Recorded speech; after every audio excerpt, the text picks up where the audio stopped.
Okay. Well, hi, everyone. Thanks for joining. I'm Jamie Sullivan with Mission Critical Partners. I've been your project manager for the last 6 months or so on the CAD staffing and pricing strategy assessments. Today, we're going to talk, excuse me, about the staffing and pricing strategy reports we put together, sort of an overview of what we've come up with, and have any discussion you'd like to have. That CAD presentation Rick did on site a couple weeks ago, so I think we're good there. But I'll kick it over to Louisa. I think she's going to start with staffing. Although before we do that, sorry, I think you wanted some more introduction. Yeah, I've been your project manager. I've been at MCP about 5 years, 911 about 20 years. Yeah, that's me. Louisa and Rick, you want to go ahead? Sure. My name is Louisa Lake, and I am a public safety consultant here with Mission Critical Partners. I have been here since 2012, September of 2012, so in year 14. I'm primarily an operations and staffing subject matter expert, also the technical editor for the company. So I've been doing staffing assessments now for probably 15 years. Rick? Hi, everybody. Good to see everybody again. Rick Harrison. I was on site, gave you the CAD report assessment, and I also did the pricing strategy assessment with another consultant here at MCP who is not on the call, but glad to see you all again. And I've been here at MCP 10 years. I think I explained this before, but I'll do it again. I had a 37-year career in a comm center in Pennsylvania, and I've been with MCP for 10 years doing technology projects mainly, but good to see you all. And I'll kick it back to, if we're ready to start, I'll kick it back to Louisa, because the staffing part is number one. We have everybody now. All Okay. right. Thank you, Rick. And Rick went a little bit deeper in his background. I had almost 19 years in a PSAP in a consolidated environment before joining the private sector. So I'm intimately familiar with the operations of PSAPs and staffing and policies and procedures. So I appreciate the opportunity today, and let's jump right into this. So I have the first part of the assessment, which really is the staffing. And there were several goals here, which were really to look at the staffing allocation, in context with the operational demand. When we do that, we look at call volume, the number of agencies served, the shift configurations, workload distribution, what's appropriate. Are the positions overstaffed, or do you have to have a different operational configuration? We looked at a previous study that was done, and then we provided the detailed report with our recommendations. So that was really our goal. And as you're all aware, because you've seen the reports, everything was, delivered as individual pieces of the puzzle, but they all interweave. And so when we're specifically talking about the staffing analysis, this was conducted between August and September of last year. And we really wanted to look at the staffing model and the operational effectiveness of it. So we focused on, several key areas: the staffing levels, the workload distribution, what is the shift coverage, performance metrics such as call handling and responsiveness.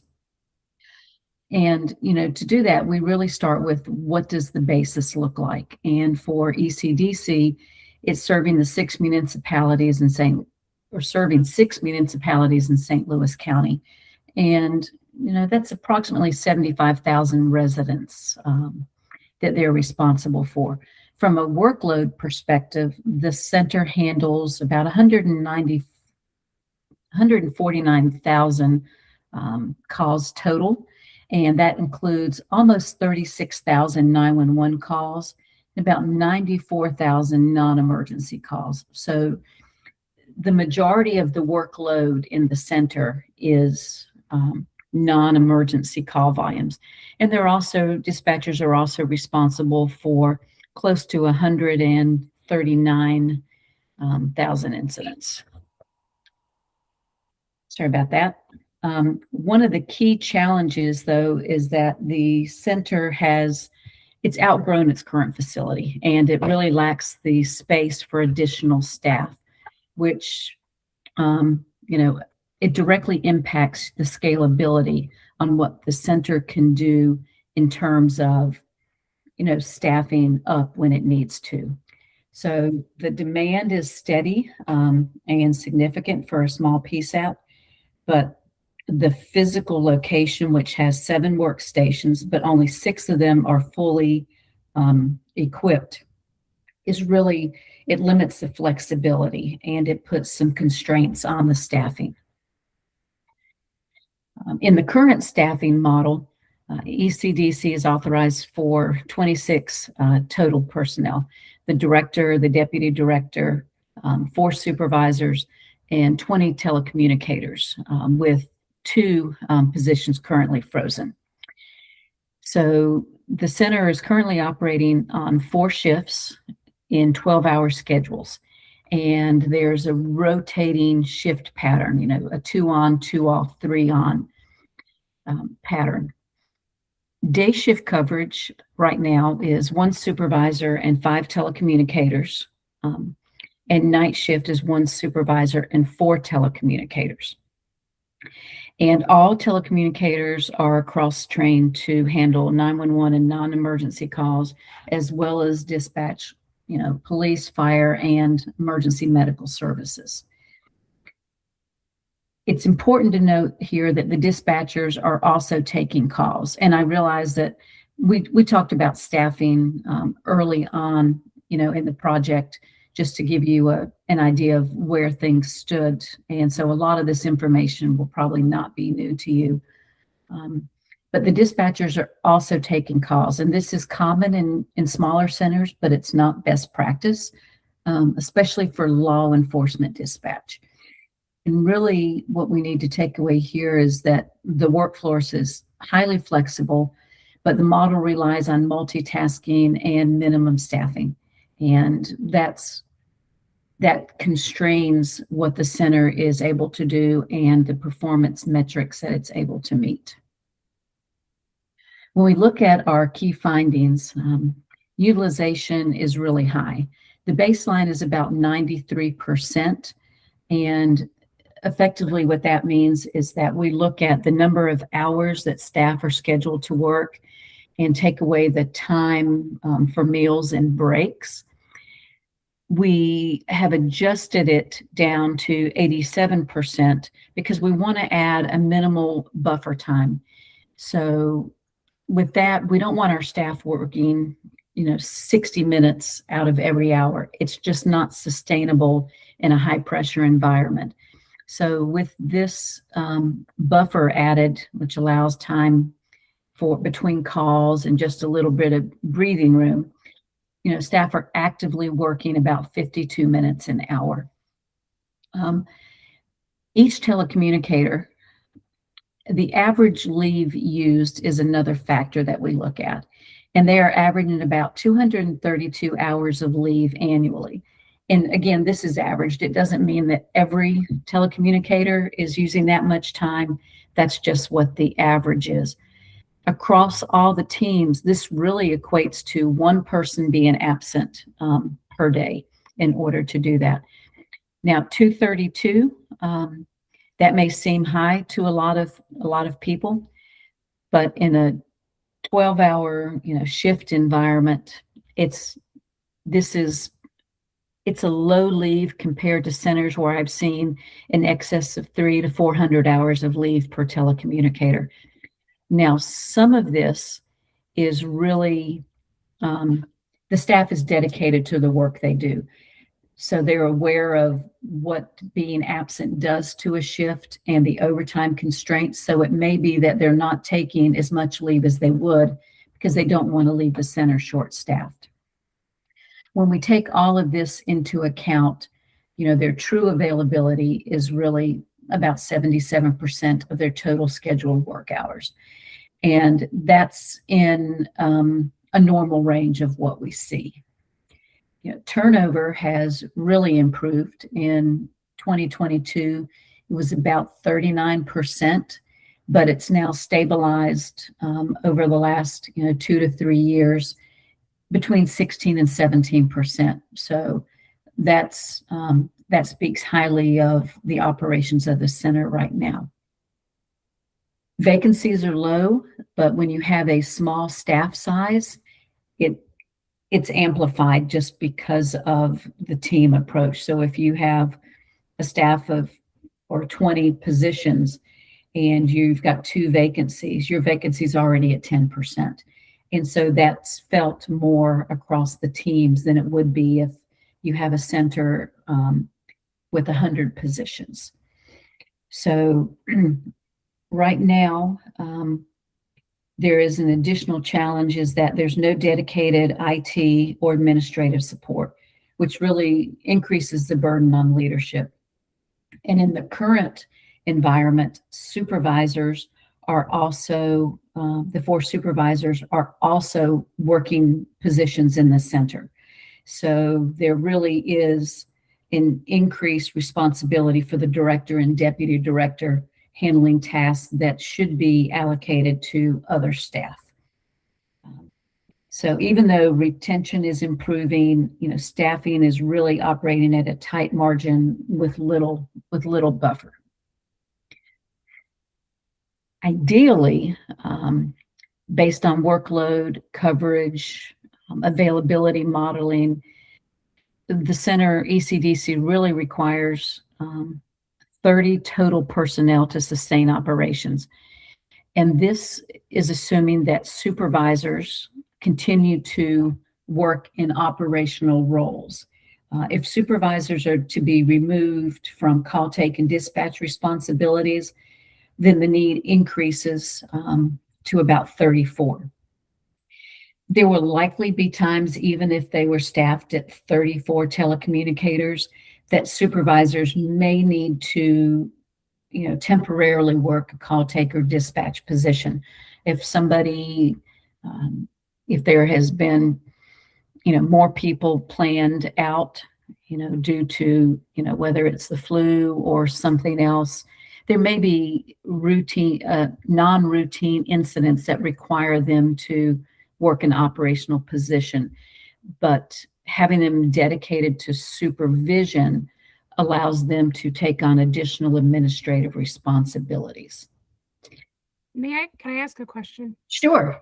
So if we were looking at the 30 personnel where supervisors are working supervisors, how many stations is that? That's exactly, I'm glad you asked that. That's really what I'm getting to for you here is this is the 30 staff allows a day shift size of about 8 for each day shift, 7 for each night. Really what needs to be staffed on daytime is 2 police dispatch positions, 2 fire and EMS dispatch positions. There's a need for 2 call takers and on the day shift. And so that's 6 positions there. And you say, if we're looking at 6, that really requires 8 people on shift. One of those extra people, when I say extra, it's a relief position. This is really essential to maintaining the operational continuity and service quality, as the personnel right now get 50 minutes of breaks per shift, 1 30-minute meal break and 2 10-minute breaks. So the relief position enables these breaks to be taken without compromising call take coverage or dispatch functions. If we didn't have this relief person, then one of the call takers is stepping away from that call taking role to go and dispatch. And then we're back to the dispatchers answering phones again. So it's a catch-22, but this relief person, takes some of that burden away. And so it it's really provides that full operational readiness across all positions. Now at nighttime, on the night shift, we're still staffing 2 police positions, 2 fire and EMS positions, 1 call taker, and 1 relief, because the call volume drops significantly on the overnight hours, as well as the fact that fire and EMS overnight tend to have less incident volume. So if there would happen to be a surge of calls coming in, the fire tactical position could, one of the fire positions could help with that. But the relief person there again is a call taker when they're not providing relief.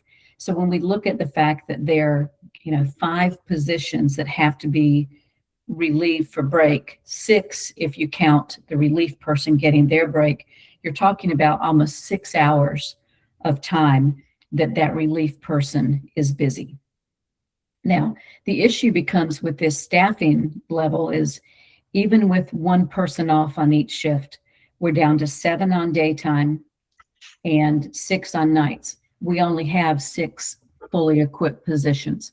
So there, you don't have enough positions right now to support this operational configuration. The 7th position is not a true workstation position. It could be adapted and be fully equipped, but the space just really doesn't support that. There are different things that could be looked at, such as a power shift that maybe somebody comes in a few hours later just when we're starting breaks and things of that nature. But it is constraining slightly for that. Right now the current gap is 6 or up to 10 depending on what you choose to do with the supervisors. But at minimum, we're still staffing 6 on each shift, which is the minimum need. And that's where we get into that gap and that shortfall. Does that answer your question enough for now? Can I ask a question? This is Paula. I thought maybe you just said day shift staff is 8. There would be 8 assigned to the shift. So with this coverage of 30, we have 8 people assigned to a day shift, and we're supporting 7 positions that would need to be staffed. 4 dispatch positions, and then 3 call taker relief positions. Okay. Because with the amount of time and leave, somebody is generally going to be off on every day. And so we just have to take that into consideration when we're looking at shift size and what it would mean. And, this is just conceptual, Right. but the minimum staffing really goes back to 6. Okay. However, then we're back to the position that if somebody calls in or calls out, rather, we're down to 5. If we're then giving breaks, which we do, then we're down to 4 people in the room, and we're back to dispatchers consistently answering the phone. Now, one of the things that we'll talk about here in a moment is the use of some AI technology that could cut some of this call volume down or handle it through different means, but it's not going to eliminate the need for additional staff above the 24 or 26 if you count the frozen positions. They're still shorthanded at this point in time.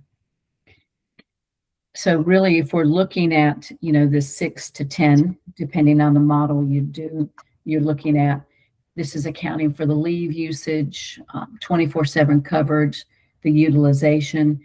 It really reduces the reliance on overtime, extended shifts if people are made to stay over or mandated to work longer shifts.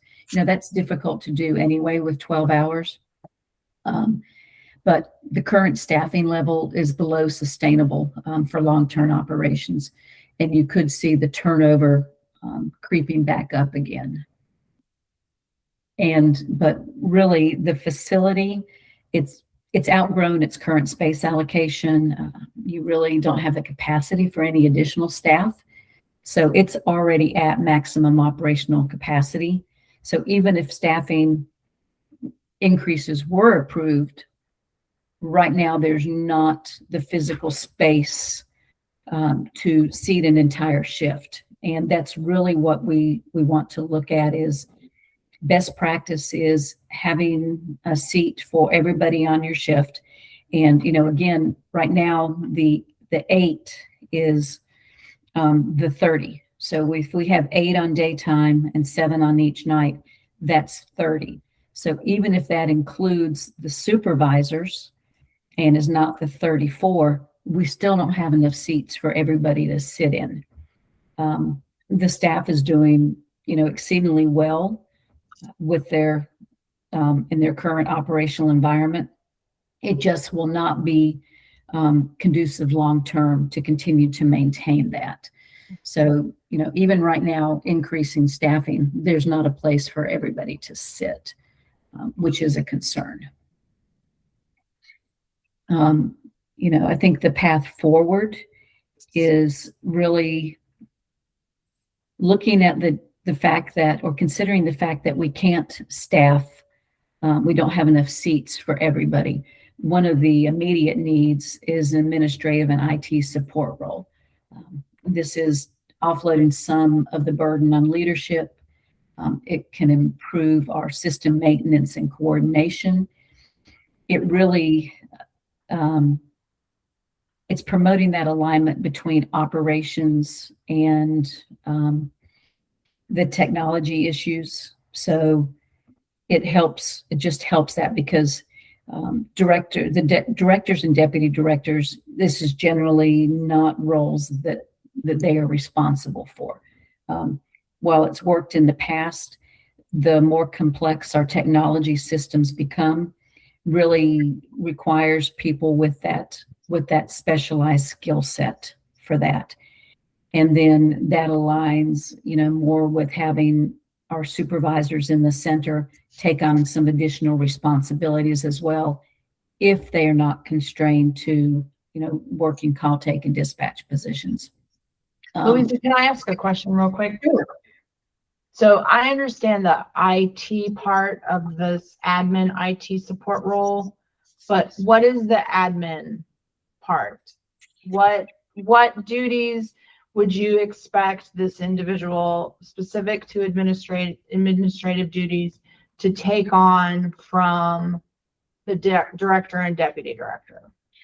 So this administrative oversight, it could go several different ways. It could provide administrative support in terms of, you know, financial responsibilities, or, you know, secretarial things of that nature.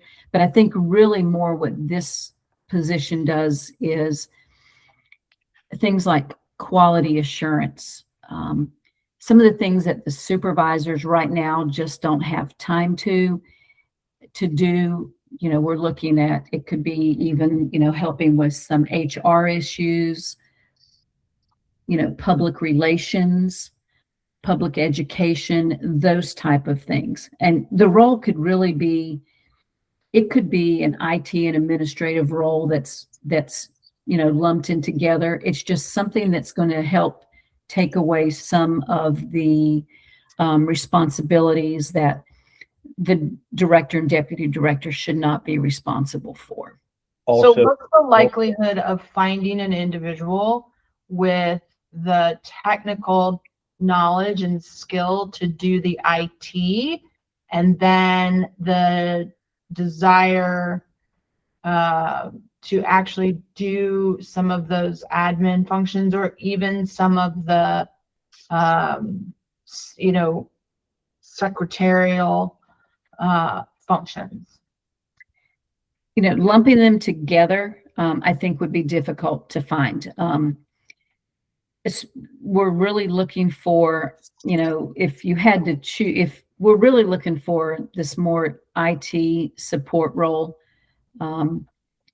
and, you know, probably lumping them together is probably not a wise word choice there, but we're really looking for that technology skill set. But there probably will be downtime in that position that allows them to do something else. It's just like you said, what are the chances of, you know, it's improving our system maintenance and coordination, but if they're also providing assistance to the served municipalities, then their time is going to be totally taken. And that would then, I think, lend better to having the supervisors dedicated, even if it's only on a, you know, part-time basis, that they can take on some of those additional administrative duties as well. Because they would have that capacity if they're not working a radio or or answering phone calls all the time, to still oversee the room and assist with, you know, outside responsibilities of the center. And Brad, were you or Kurt going to say something? Yeah, I was going to say from our viewpoint, it would be someone that we would hire with the IT background, and then CAD and the ticketing system are the two other primary things that I always think about. The CAD would require a lot of training for provisioning and stuff. Fortunately, we have that through Regis available. The ticketing system is pretty easy to teach. So that would just be some of the things that I was thinking of.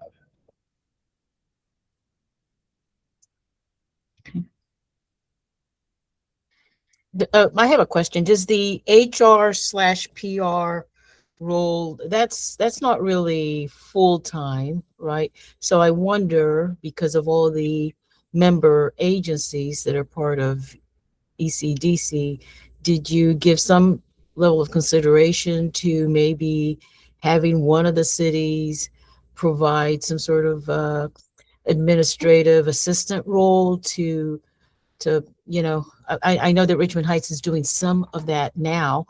Was there thought given to maybe doing more through some of our member cities, rather than you know, looking for someone outside of this group to do that? That was just an example that I was using. I don't, you know, we did not really get into the specifics of what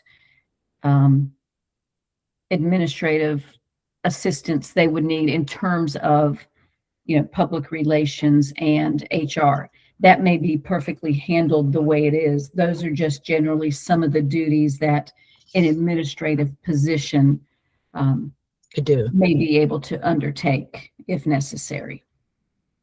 But I think the more immediate need is that IT, you know, as Brad mentioned, is really that IT support role is probably more important than anything else. And that would be above and beyond what you all currently have, Brad? Is that your understanding as well?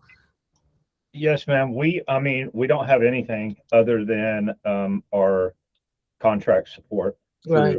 That well, you know, I mean, we really try to limit how much we use him, but sometimes you know, it's unavoidable. Mm-hmm. I just want to remind you guys that Richmond Heights is trying to address that, remember? I mean, this analysis was before that. Oh, yes, you mentioned that at the last meeting, right? Okay. Yeah. Okay. So I think, you know, Rick may be able to speak more to some of that technology stuff, because he was on site and did the CAD, you know, review a couple weeks ago for you there. But, you know, I think that's one of the, addressing that in some way, shape, or form, if, you know, if it's being addressed somewhere else or being looked at, you know, that's really a primary consideration here. You know, implementing, you know, power shifts, which provides additional staff during, you know, peak hours that can improve coverage without a full hiring increase. You know, so, you know, taking into account that, you know, we're limited on the number of positions that we can have staffed in the room. You know, a power shift, 1 or 2 additional people, even if it's one on each rotation that covers part of daytime and part of nighttime, that provides a little bit of relief without, you know, hiring, you know, the need to hire 6 people right away. And, you know, once staffing kind of stabilizes, sometimes we discover that we have efficiencies, so that while 6, you know, statistically and operationally is what's necessary, it may be that 4 people really is able to provide the same amount of coverage and provide that little bit of relief, pressure relief. The strategic opportunities is deploying, you know, for example, artificial intelligence to handle some of the non-emergency calls. There's a potential for, you know, as we've talked about previously, you know, up to a 40% reduction in non-emergency workload. And so that, you know, could be, you know, up to half or a full person, an impact on the need for that. Obviously, if something like that is implemented, you know, having IT support, you know, carries a little bit of heavier weight, so that's not all again falling back on the director or deputy director, somebody that can help maintain that. You know, technology is continuing to evolve, and I think we're going to see artificial intelligence in the workplace more. It's not going to replace our human contacts with citizens and individuals calling in, but it can alleviate some of that workload. You know, basically we're looking at a phased approach. You know, we're all aware of, you know, the budget constraints, you know, hiring people and getting them trained. But the need is really to balance, what does that staffing look like, and what's going to be the best approach for ECDC. And I think if you're able to, you know, hire 1 or 2 additional staff and strategically place them, you know, where during the peak hours, you know, that whether that's 10 a.m. to 10 p.m. or different times, you know, or even staggered, you know, I think that will be a benefit for all of your staff. But right now there is a need, and they are short-staffed in the center. Are there any other questions before I turn it over to Rick?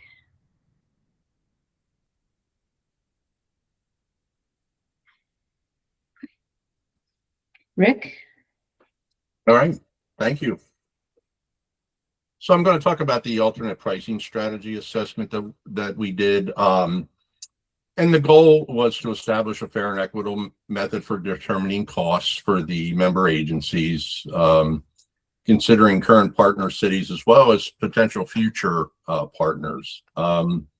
Review the current billed amounts and costs, and you know, just with Brad and Kurt, we discussed the operational, the CAD system budget and sustainment, and providing recommendations if necessary to modify the existing model, which basically was done in the report. Next slide, please. So the revenue, and I will preface this by saying within the report, there's some different numbers here that you're going to see, and there was some misalignment, and it will be corrected with a final report. So I'll talk about that. But this is the ECDC revenue from the jurisdictions or the agencies. Within the report, when you see some of the other tables, it's off a little bit. And that was basically Brad and I went back and forth about 8 times, I think, trying to figure out exactly what we're going to use. And I missed off on some of the tables. So I'll restructure them for the final, but it's minor when it comes to these numbers, and I'll explain that to you. But it was a lot of it had to do with Rock Hall backing out and some other positions. So I'll explain that when we get to them. Next slide, please. So member cities are basically the sole revenue source. Really, there's no local or state funding. There's very little. There's a, I believe maybe $30,000 of some funding, but very little in general. Expenses continue to increase due to personnel and dependencies that the comm center needs to run their business. Governance and current strategy is fair and equitable, however, based solely on incident volume. And I will say, when we do these incident volumes, doing strictly incident volume is kind of a scary premise, only because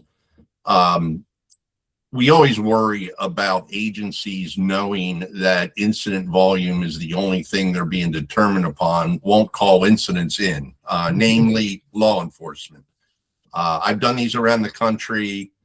I've run into it every time, that when agencies are knowing that incident volume is going to drive their costs up, they start to not call in traffic stops, person stops, things that the comm center, does for them that creates a call.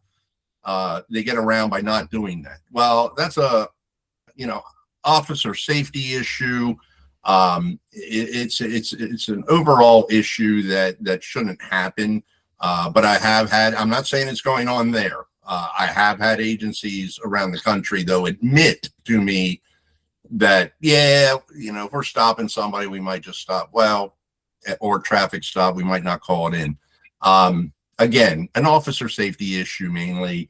It doesn't happen much on the fire and EMS side, because a call comes in for that at the comm center. They're dispatching it, and that usually they don't come across people on the street that they don't call in. So it's mainly a law enforcement thing. So I do get a little nervous myself about just saying incident volume is what you should guide. Now, incident volume, I always consider it as part of the equation, because it is the bread and butter of what the communication center does. It is, what takes up the time. And basically, it is, their charge to, they work in incident volume. And as Louisa just said, she included incident volume in her calculations because it is what the work is. Budgeting and planning, majority of the costs are wages and benefits. As you all know, it's the big player in any governmental agency. Insignificant cash balance is basically, there's not a lot of money left over. It's sort of running right on the line. So that strategic planning for capital improvement, replacing a CAD system, let's say, or any type of radio or anything that a comm center has to do up and beyond just the line of wages. There really isn't a big bucket of money sitting anywhere for any of that. So the funding models, and these are the ones that we usually use. I mean, it is the population model is certainly one. Does population always coincide with, quote, incidents or activity? No, because you could have a large population that just, behaves itself, and there's not a lot of calls. They don't create a lot of volume. You could have a smaller population where they create a lot of volume. So that activity level can be different. Maintenance of effort is one that I like to use, because I'll tell you what that is. That's just a static charge up front. Every agency pays this much money, and then we'll do something else. We'll use a hybrid approach. You bring on a new agency, all you have to do, you have 6 now, all you have to do is 7 and divide, or they know what up front, and we'll have a slide here for that. But you can take as much money as you want out of that budget for the year and make it an MOE. And that is, everybody pays that, because the comm center has to have dispatchers. It's something that and it also takes the leverage off of that call volume thing too. It doesn't make it that the call volume's everything. You're always going to have an MOE. Ad valorem is basically a tax base. I don't use it a lot because, and it showed right here with you guys. I mean, you have a tax base for the one area that is very high, because that's where the big business is. That's where the high rises are. That's where you have a higher tax base there. And again, tax base doesn't necessarily lend to call volume, you know, so yeah, Clayton is a big play, you know, it's a small footprint with a lot of people during the day. At night it goes away, but their tax base is high. So it doesn't really play that well in some places. It does play in other places when it's bedroom communities across the board. And maybe it's pretty much all the same, and it can play.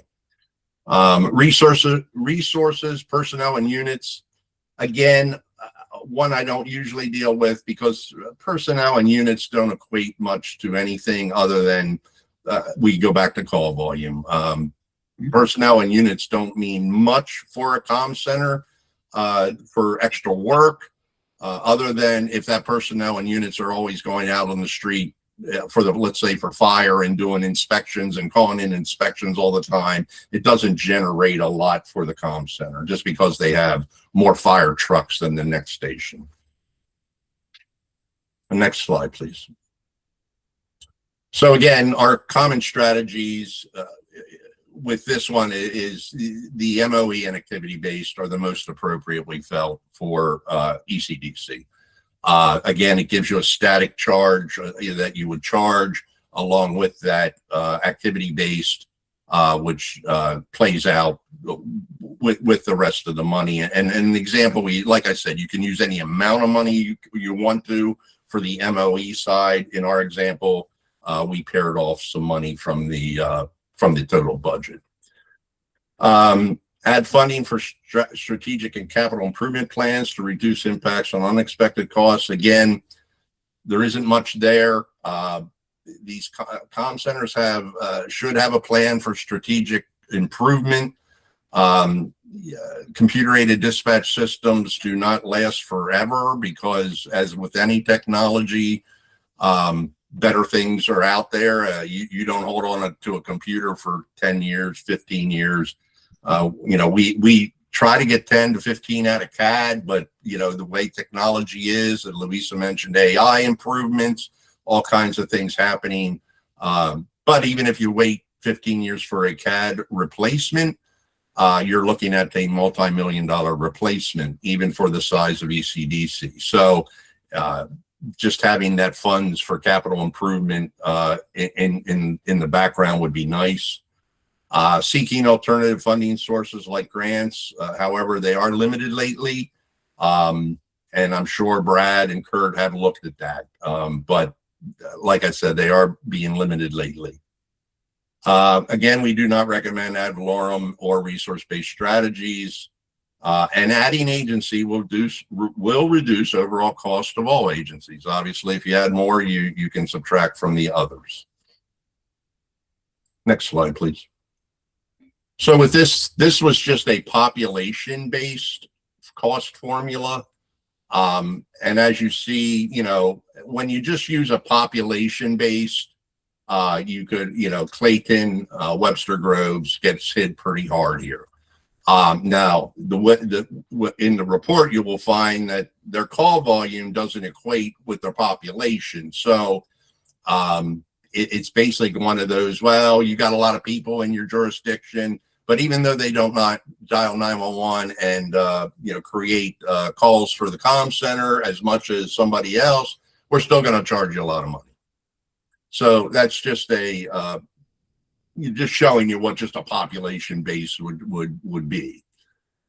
Next slide, please. But this is the one that really what we used was the MOE charge up front.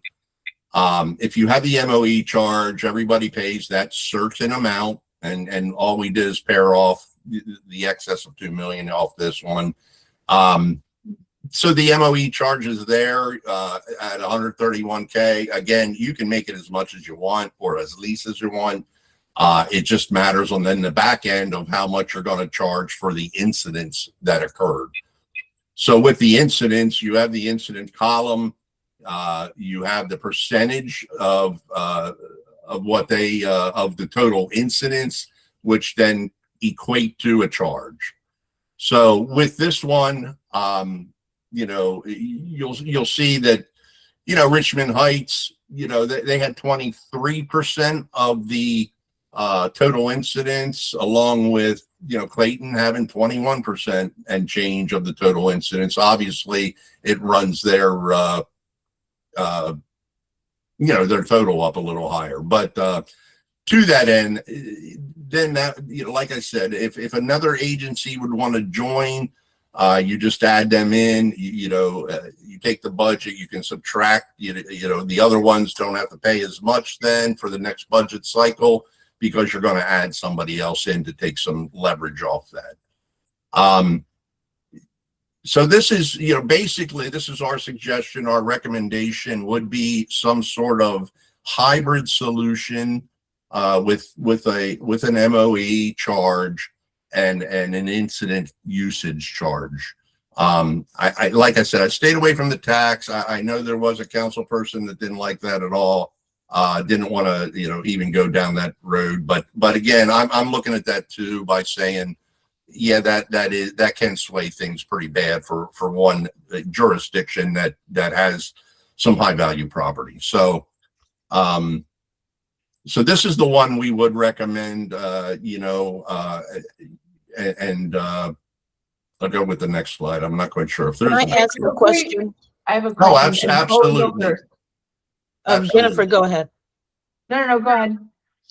The incidents, are they based on what? Is it prior year, 3-year average? What are the incidents based on? The incidents can be based on an every year average. An every year number, if you want. You could base them on 3-year average. These are based on total call volume for the prior year. Okay. So, And- I mean, you could take, Councilwoman, you could take the every year, you could just break down the prior year and have that, you know, have that total. Thank you. Yeah, and obviously, if, you know, Rick, you were talking about adding a new jurisdiction. If a new jurisdiction, you know, comes in and staffing doesn't need to change, but obviously if another jurisdiction comes in and is served, depending on what their call and incident volume is, it could change the staffing need, which would then increase the budget. True. You know, Very so- true, Louisa. Yep. So, You know, you would have to look at, if you brought another, honestly, if you brought another Webster Groves in, you might have to look at that staffing. But if you brought another Maplewood in, you might not have an impact that much on staffing. But Louisa brings up a great point. Obviously, if you'd have to take that into consideration and raise the budget, it you know, it would raise the budget. You have to figure out what your MOE would be then. And potentially it would raise the other cities. But again, if you have the right staffing in place, a lot of times one agency won't put you over the top, but you know, if you bring 2 or 3 on, then you potentially could add, but you're adding money too when you bring those agencies on. you know, So and I have a question about, so right now, all of the ECDC members have both police and fire, right? And so those incident numbers account for both of those services. Correct. If we were to bring on another agency that only had, say, policing, how would you recommend that we adjust this model to account for something like that? Well, so I don't know usually- if I don't know if I would suggest to adjust it other than look at their call volume. You know, most, quite honestly, Councilwoman, most 80% of calls within any comm center around this country is law enforcement based. So you're going to see pretty much 80 to 85% of a large number is a law enforcement issue. yeah, you but know, Rick, to do that, we would separate out the percentage of incidents that are law enforcement versus oh yeah, we would. that are fire EMS. Yeah. So if law enforcement gets 80%, then it's looked at separately. So fire incidents, it's still the same percentage here, but police incidents might be at the top, and fire incidents at the bottom. And so it's the percentage of, so this cost per incident where we have it based on $2 million, 80% of that might go to the law enforcement side. And then the other 20% gets split between the fire EMS jurisdictions. So you And would so- take, you've got 129,000 incidents. Let's assume that the 6 cities on the screen there are a mix of both police and fire, or police only, okay, Mhm. for the purpose of this Right. discussion. And so what you're saying is you would take the 129,017, divide it by 85%, because approximately 85% of all incidents are police related.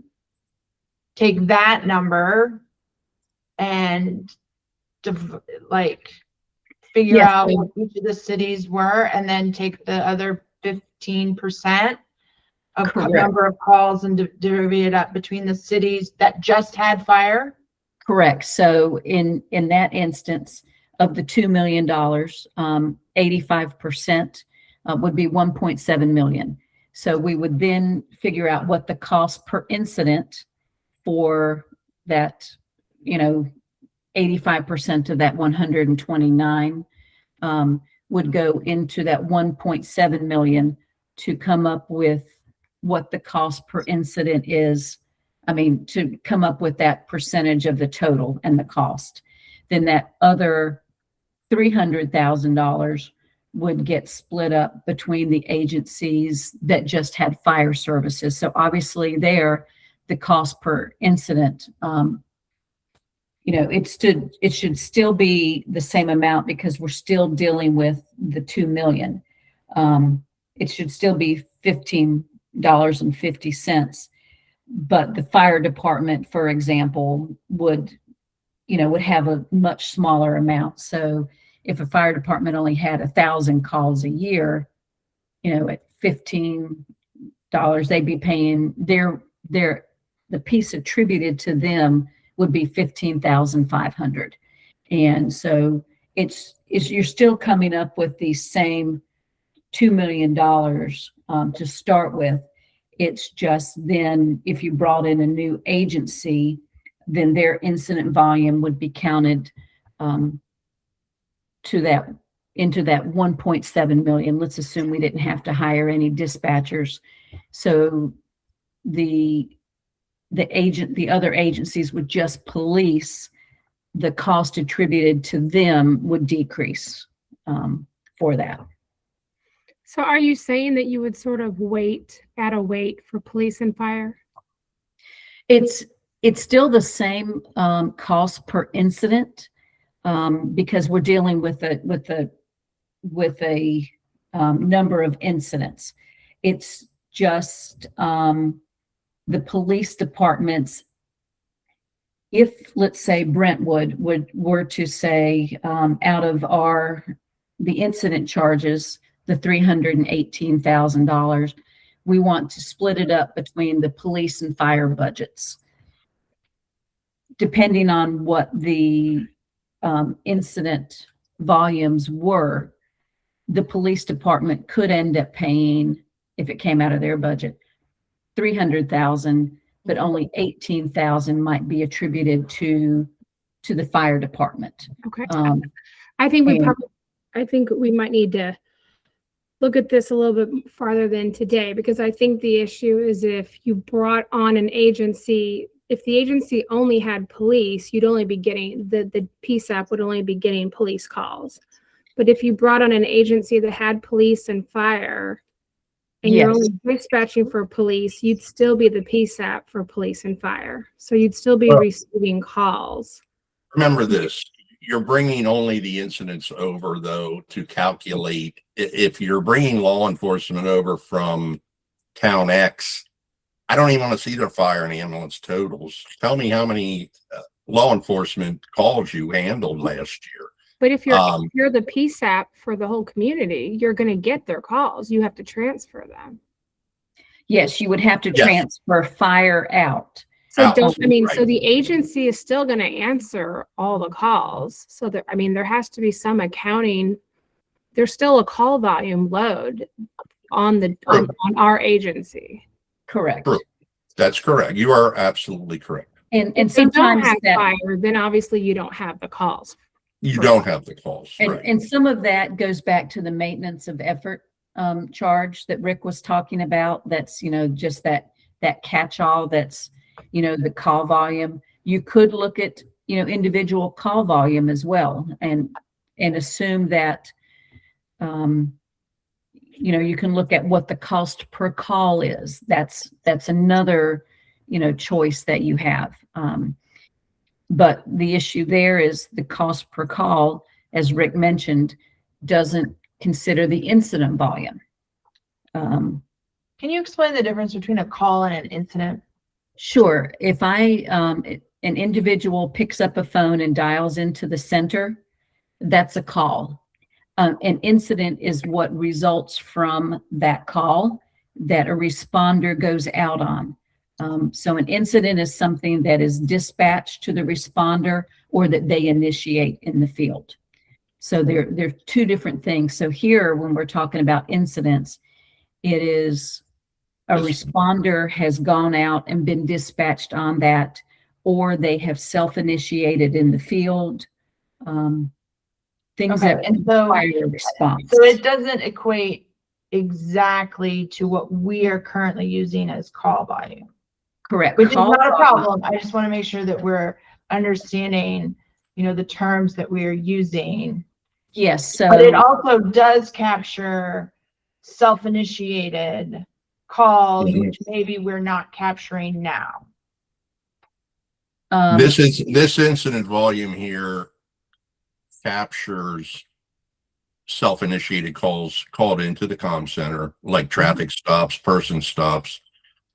That incident volume you see on your screen does capture that. But what Mhm. about the self-initiated calls that they can do on the CAD system where they're not calling into dispatch at all? those are still captured here. They should be, Brad, I'll leave it up to you on that answer, or Kurt. I assume if they can self-initiate from their MCP, that is a call within the system, Yes. It right? should be. Yeah, it Yeah, should Jeff, be. I don't Right. think we ever decided to take those out. Right, Yeah, I'm still in the show. Well, you're right. I don't think we decided to take them out, but if they're not, if my police officer is self-dispatching through CAD, I guess my question is a question to Brad, and maybe not something, again, for this discussion today, but are we in fact capturing those as part of our call volume? Right? I guess that's the question for Brad, is when we have that whole list of everything, does the report that he uses, does he capture that, officer pushing the button on CAD that says I'm out, wherever, doing traffic or a park check or whatever? I think we'll have to have that conversation Yeah, another day. And Absolutely. most CAD systems capture that because it is still a workload that the dispatcher, even though they didn't type it into the CAD system, the dispatcher ultimately has responsibility if that officer were to call for assistance. They're out doing a building check and they get into a foot pursuit or they're fired upon. It should still count as an incident because the dispatcher ultimately has responsibility for that unit that's out in the field. So if your CAD system does not do that, or you have removed those, the dispatcher is ultimately responsible for that situational awareness of what's going on in the field.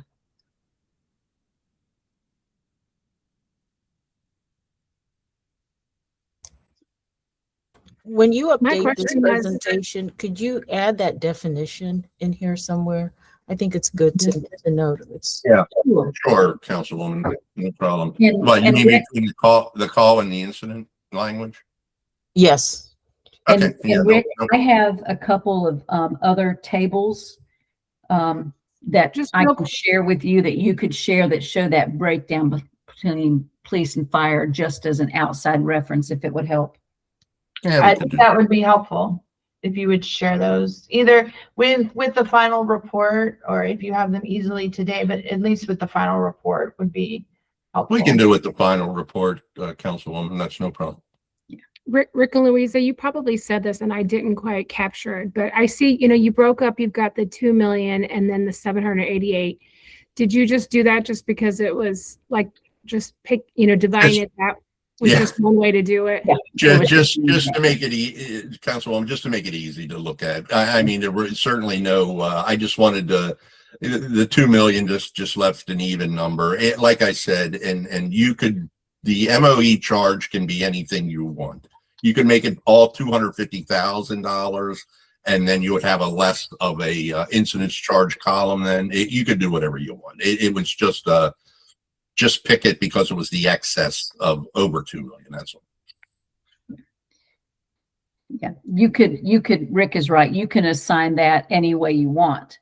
You could say that to be a member, like Rick said, you could choose to have your maintenance of effort charge be the 2 million. And then your incident, The other way. your other ones are much smaller.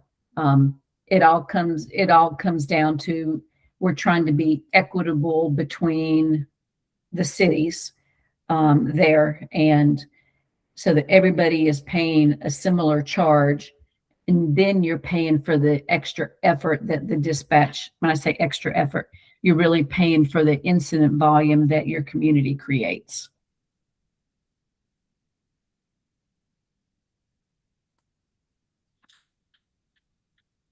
Yeah, I mean, it just was again the simplicity of it to look. But like I said, you add a agency, you can lower MOE charge on everybody by putting them in. Obviously, the more you add, the less it gets. But again, you got to consider who are you bringing on and how much call volume are you bringing on to the dispatch staff, like we talked about before. But next slide, please, Louisa. I don't It's think just the questions.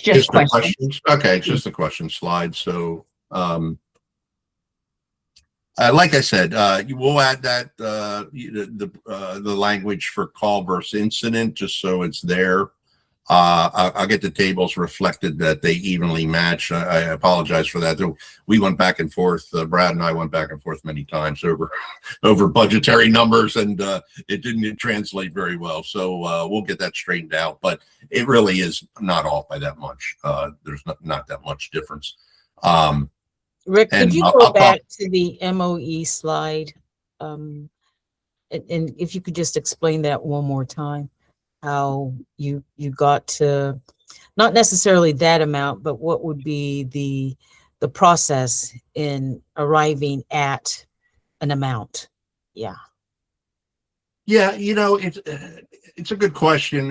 What is the process to arrive at amount? I mean, I think it is the attractiveness of bringing somebody else on board. If somebody is interested in coming on board, is number one, you have a static charge that you could tell, okay, well, up front, it's going to be this much. I mean, this is how much it's going to be at least. And then you'll have the incident volume, whichever that works out to. But again, it just makes everybody, pay a certain amount of a static fee because the comm center costs money. No matter what, you're kind of offloading a little bit of the costing off of incidents. Because like I said, incidents are, that's what drives calls in the comm center. That's what drives dispatchers to work hard.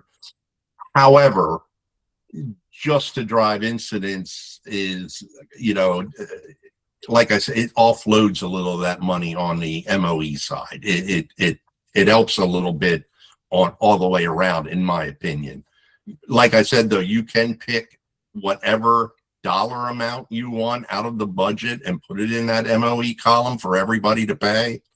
It does not, this was just an example slide of what we picked just to show you. But that can be whatever you want it to be. Yeah. And, you know, if this is, and this is based strictly on what your budget is. Yeah, And today. as Rick said, you know, there's no strategic or capital improvement budget. You know, consideration could also be given to saying we need to begin to stockpile some reserves.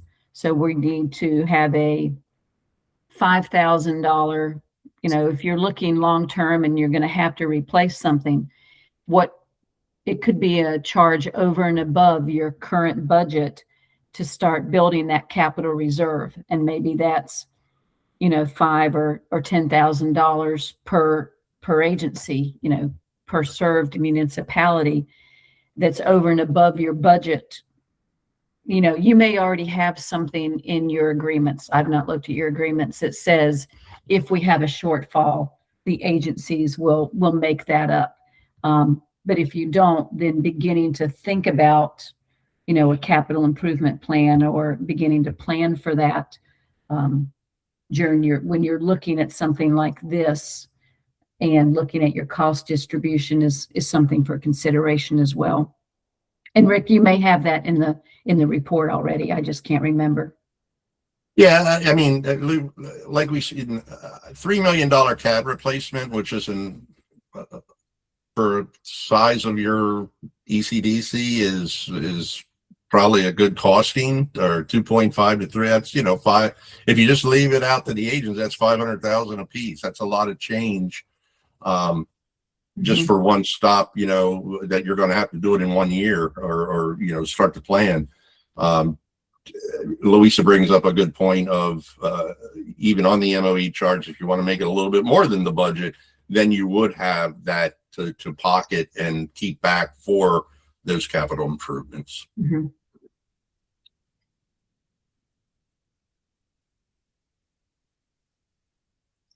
A very good point. Any other questions?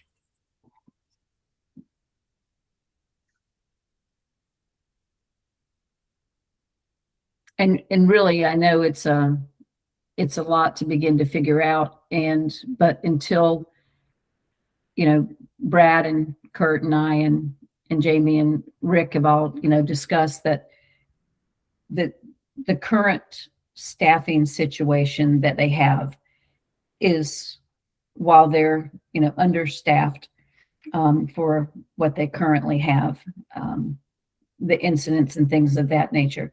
You could bring on most likely a smaller agency and still be able to do it with the current staff. But if you start talking, you know, somebody that's going to come in that, if it's a much larger agency, they may need a whole separate dispatch position. And if they're bringing on another law enforcement agency that requires a different position, over and above what they already have, you're talking a need for an additional probably 5 to 6 people to staff, a minimum of 4 to staff that one position 24/7. So when you start to look at things of that nature, if they're much larger and require that, or even want that, then you could also consider charging them for that specific position that they want to have staffed 24/7. A lot of agencies do that as well, but, you know, smaller centers, they can be absorbed, but right now larger ones may not be able to. So Louisa, when you say a smaller agency, can you give us an idea of like the call volume that you would equate to a smaller agency? Or a Yes, volume, you know, incident volume. To me, Rick had a good example earlier. You're talking, you know, less than 15,000 calls a year, and so something like that to me is a smaller center, because you're looking, something like that would be an equivalent of, you know, 2 calls an hour. You know, maybe up to 4 calls an hour, you know, incidents on average. you know, that's something that can easily be absorbed. If you're talking, and really most of these, you know, even Richmond Heights, at, you know, close to 31,000, when you look at it on paper, that's an average of 4 incidents an hour. But in reality, even though that's an average of 4, probably during their peak hours of the day, they could be having 12 to 15 incidents an hour. In the overnight hours, they're none. So it really is looking at all of it, but something that's the size of 15,000 or less could, in my professional opinion, could be absorbed by the center. However, they would also need to be willing to be working on the same frequencies, same dispatch Sure. talk groups. Yeah. You know, all that, yeah. I'm just, yeah. you know, when you say small, that Yeah. might not be what I think of as small. So getting us all talking about the same thing. Same thing, yes. Helpful. So thank you. I appreciate that. Uh-huh. Any other questions from anybody?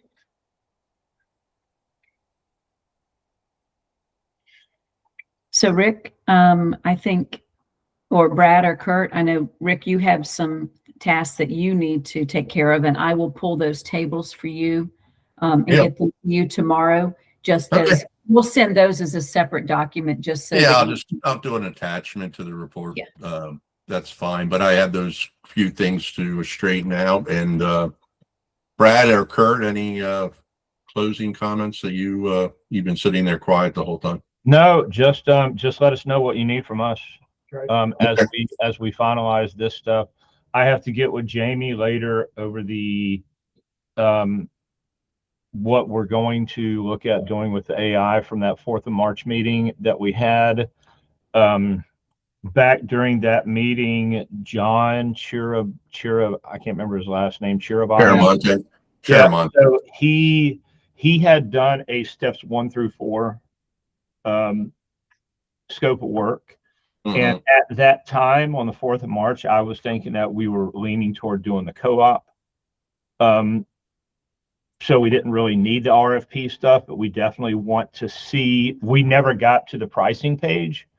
And so I have the price for the modified version that's just step 1 and 2, but I wanted to see the price for this, the steps 1, 2, 3, 4, so I can take that to the board and go, okay, here's what each level of service cost. And then we can kind of decide from there. Okay. Well, And yeah, Brad, you're working with Tyler. I think you're working with Tyler and Jamie on that, right? Correct. Okay. Correct. Yep. All right. Well, thank you, everybody. I truly appreciate it. It was good seeing everybody again. And what is owed to you will be forthcoming. I thank you for attending. And if you Thank do you, have Rick. any questions on Greatly anything, appreciate it. Yeah. please don't hesitate to reach out. You know, Brad can give you our contact information, or we can answer any additional questions. We're happy to. Awesome. Thank you. Thank you all. Thank you. Thank you. Thank you. Take care.